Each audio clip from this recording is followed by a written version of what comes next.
Hey everybody, welcome to this episode of Salesforce for Recruiters. I'm your host as always, Brad Owens, and today's goal is I'm going to help demystify Salesforce apps.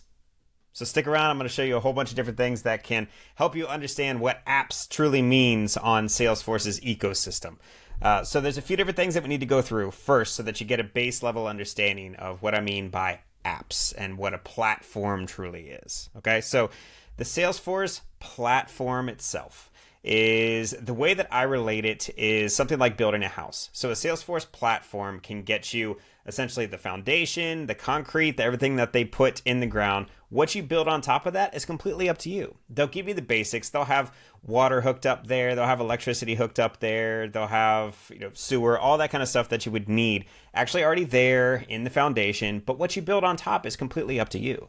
Now, there's ways that you can go out and you can buy a pre-built model home, right? You can buy the model and it would be set up for the way that you want it. And you can kind of configure things. But there's also the way in Salesforce to buy almost like a pre-furnished condo, right? Like you're there with everyone else, but you get just one thing. That's all you get. The furniture's bolted down. You only get to use what they've kind of designed as, here's your house. Here's what's going to work for you, right? So there's a couple different things that you really need to look out for and understand about apps that are on Salesforce.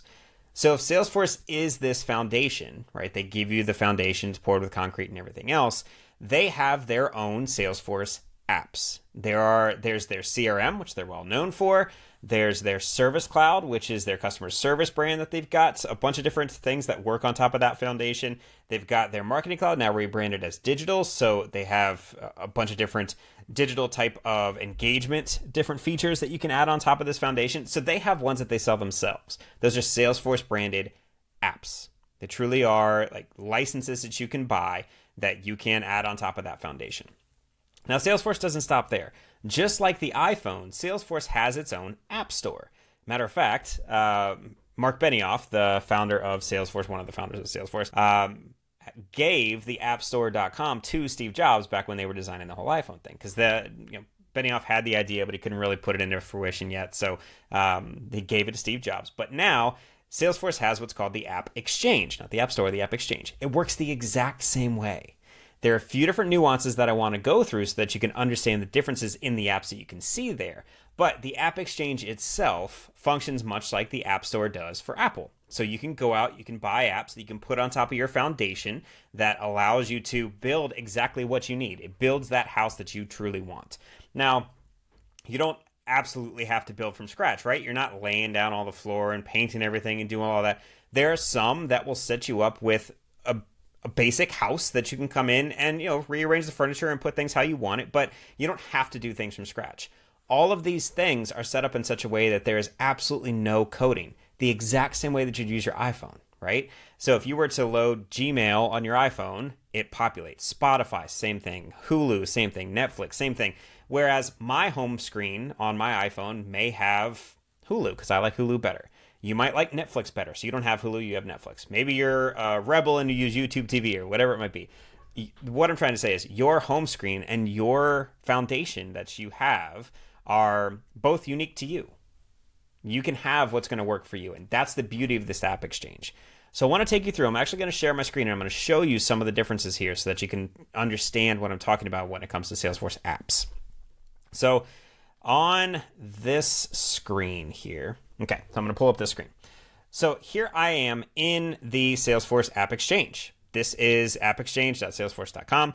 It's where you can go to see a number of different things about Salesforce apps. You can see what's trending, but you can also go in and you can search for things that might be relevant to you. So for instance, let's talk about the Assemble ATS. Now the Assemble ATS is something that you can add in on top of Salesforce. So if you have a Salesforce foundation and you want to get recruiting features, the Assemble ATS is one way to do that. It's the epitome of being able to really just add on the things that you need inside of Salesforce. And for us as recruiters, the Assemble ATS is kind of the go-to for that because it is that bolt-on solution. It's not what we're going to cover in a second. So as a bolt-on solution to Salesforce, you're taking everything that is good about Salesforce and adding on the things that you want.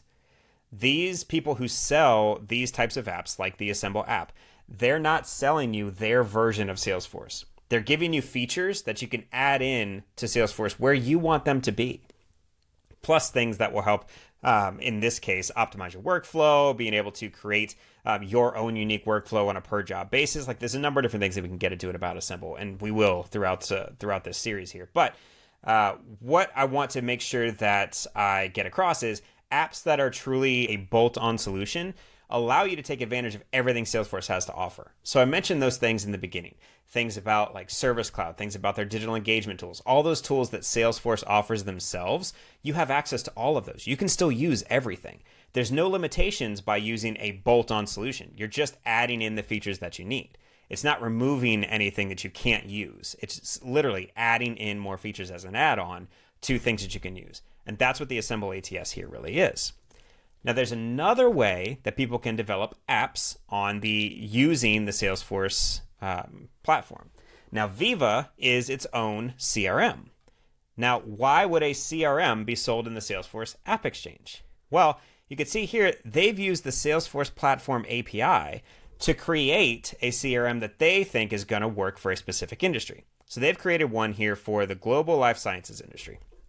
So if I were someone who was in this life science industry and I wanted Salesforce, but I wanted something that was like specific to me, I could go out and I could buy the Veeva CRM. Now, the Veeva CRM technically is built using Salesforce tools, so there are going to be some similarities to the Salesforce features and the Veeva features, but what these customers are going to get is Veeva's version of what they think Salesforce should be for you. So everything that you're going to need, so we can blow up this one. You can see if you wanted some coordinated execution, if you wanted multi-channel engagement, some compliance, you can see this type of interface. This is not Salesforce. This is Veeva. And this is Veeva's version of what they think Salesforce should be for those specifically in the life sciences industry. That may be well and good with these 13 people that have downloaded this, seem like they like it for themselves, but there are massive drawbacks to getting a Salesforce app built this way. Specifically, you really can't modify this to be unique for you. Every single person that buys this Veeva CRM is going to get that CRM and the version that Veeva thinks is going to work for you. Now, what if your business process doesn't align to the way that Veeva set their app up? Well, tough luck. You got to go find something else, right? So if I am a person who is going out and trying to buy software on Salesforce and buy something from the App Exchange that's going to work for me, I don't want something that's going to rope me into what someone else thinks I want. I want to add on to what I think is going to be valuable for my particular company and my particular business process. So I would typically steer someone who's looking at doing recruiting inside Salesforce to more of the add-ons. I wouldn't steer you towards something that's going to be a pre-built solution that they often call a reseller of Salesforce, who has combined their solution into what they think Salesforce should really be for your particular niche. That's going to hinder you. It's not going to be able to take advantage of all the Salesforce features. One of the biggest things that these companies who develop these types of apps are doing as a disservice truly to their customers is anything that Salesforce comes out with in the future. Think about their Einstein AI, which we'll get into. Think about all of their configure and price quote tools. Think about all of their amazing new sales engagement tools and things that they're coming out with that their thousands of Salesforce developers are creating for them. Their billions of dollars of development are going into. All of the customers that use these kind of resold Salesforces, their own designed versions of Salesforce, customers don't get access to those new features that Salesforce is coming out with. It's a huge drawback. So while I could see there are positives that you could essentially have an out-of-the-box version of something that should get you started, it really is more trouble than it's worth, because then you're stuck. You don't have the ability to truly take advantage of Salesforce. You're stuck with what Veeva has decided that you should have. So those are the two different types of apps that are on the App Exchange. There are those that are truly bolt-ons, that you still have access to all of the Salesforce ecosystem and add on anything that you want. And then there's the reseller type applications, which this Veeva one is, which they've created what they think you should have from Salesforce. So while it might work for some people, I wouldn't really recommend it for those that truly want to take advantage of the Salesforce platform. Now, when we think about apps that you're adding into your Salesforce platform, those are the two ways to do it. On the App Exchange, you either have the bolt-on solutions or you have the kind of reseller solutions, which you can see here. So those are the two different ones. Now, let me throw something even more confusing at you. I'm going to log into my own Salesforce instance here that will say that I am a Pacifica staffing company right now. So today I work at Pacifica, right? This is if I were a salesperson and I wanted to log in to Salesforce, I'd want to see something unique for me. So this is a homepage that I've designed inside an app already in Salesforce. So we talked about the App Exchange apps. Now we're in our Salesforce environment. There are also apps inside the Salesforce environment. I realize this is tough. This took me forever to understand, so I want to help explain this. So over here in the upper left-hand side, you can see that there's a pop-up that says App Launcher. Now, apps inside of Salesforce are just experiences. The apps inside Salesforce are just experiences. So I want to prove this point to you. So right now, I'm going to go into the Sales app. If I were a salesperson, I would want a sales experience, right? So I'd want things that are unique to me. So I have my dashboards that show my opportunity pipeline, my win rate, my send out to hire percentage for my particular jobs that I'm working on, the submission to interview ratio for my particular jobs that I'm working on, and then all of the jobs that I am creating and winning so that my recruiters can go out and work on them. I want to see where the applicants are for those jobs. So I, at a glance, have a view that's going to work for me. I can see everything that's synced from my Outlook calendar. Like, here's the different events that I have today. Here's the different tasks that I might have for today. I can see my particular top accounts. So I'm seeing an experience that's unique to me. So inside of Salesforce, they have the app launcher that is for experiences.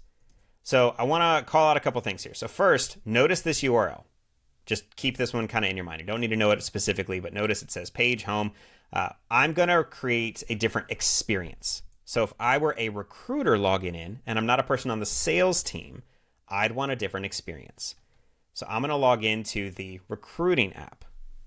Recruiting app inside Salesforce is my recruiting experience. Notice this URL hasn't changed because I'm in a different experience. So now I could be logged in as someone who's a recruiter.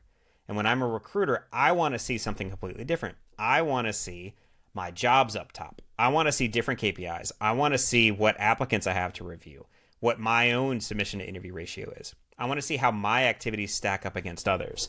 So this is my experience that I want inside Salesforce. So this is my app inside Salesforce. So I like to think of the apps inside Salesforce as experiences. That truly helps me. Now, I want to show you where all of these things that I've talked about collide. So let's go back to our sales experience. So in our sales experience, we can see that we have access to our jobs, which if I were to click right here in my dropdown here, I have access to jobs. So here are all the recently viewed jobs that I could potentially work in or work on. So something like this project manager role or a travel nurse role or a dietitian, or there's a bunch of different things that we have as potential things that we can work on. So notice I have access to my jobs.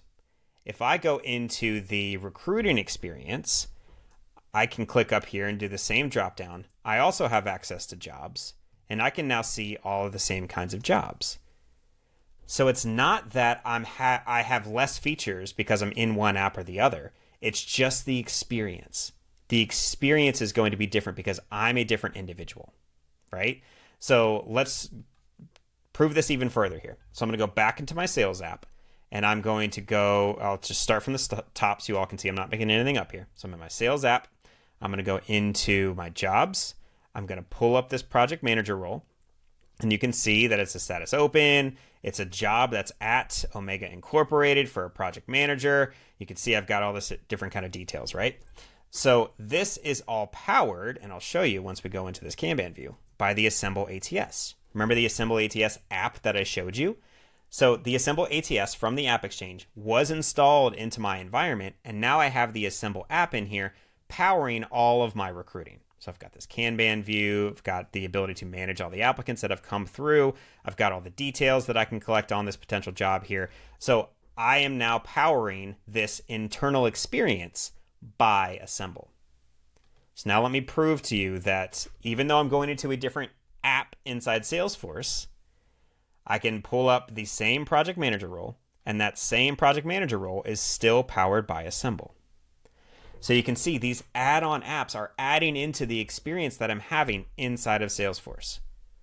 So while you can have Salesforce App Exchange apps, whether they are bolt-on solutions, which we've discussed why those might be a little bit better, or they are rebuilt versions of Salesforce, they're still all going to be different than what Salesforce refers to as their in-experience apps.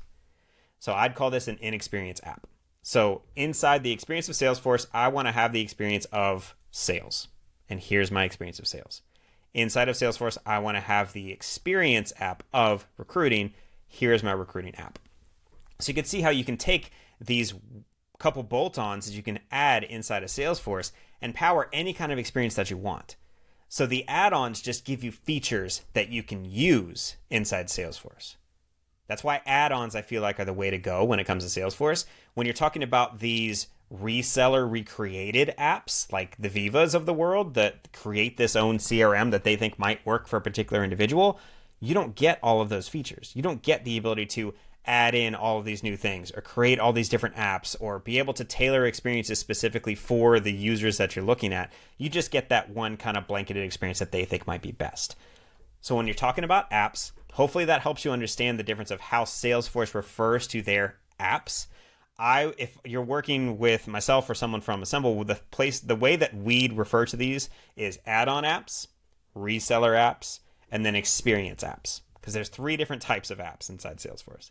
So I hope that helps shed some light on that for you. If you want any more information about Salesforce and about how you can apply it to recruiting, subscribe. We're going to be talking that all day, every day. So it's salesforceforrecruiting.com if you'd like to, or you can send me an email. I'm happy to talk to you about what might be possible for you. It's hello@bradowens.com. It's the easiest way to get a hold of me. And if you have any further questions, you can leave them in a comment below on this video. But otherwise, I hope this helps shed a little bit of light into what apps on the Salesforce ecosystem are all about and the different kinds that there are out there. If you need any more clarification, just let me know. But all the best to everyone. I hope to see you on the next episode.